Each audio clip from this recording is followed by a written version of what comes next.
Verses 18 and 19. It says, "Do not let anyone who delights in false humility and the worship of angels disqualify you.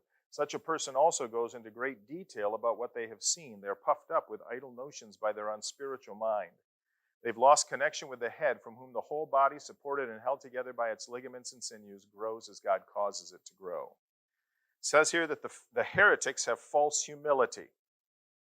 Maybe it's because their confidence is in their self-denial, or it might be saying that they claim humility because it is a spiritual trait, but they consider themselves superior to others. And part of their pride is because of what they believe to be sincere spiritual experiences. They worship angels, and they go into great detail about spiritual visions they claim to have experienced. What's the problem with worshiping angels? Yeah, they're less than God, right? Yeah. Well, what's the danger of spiritual visions?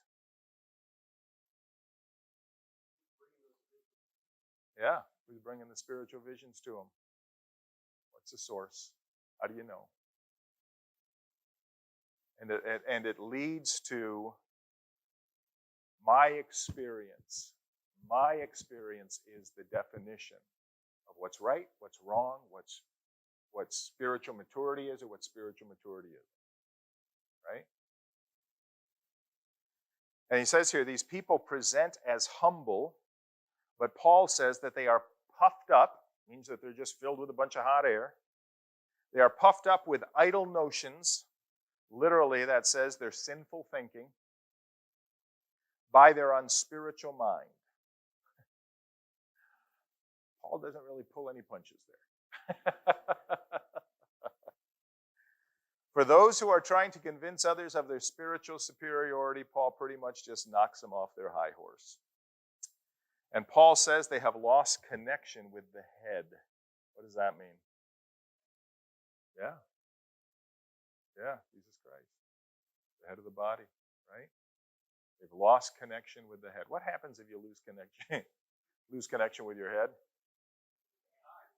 Yeah, you die. Yeah. Because of their dependence on actions, on self-denial, instead of trusting in Christ for their salvation and fullness, they have no relationship with Christ.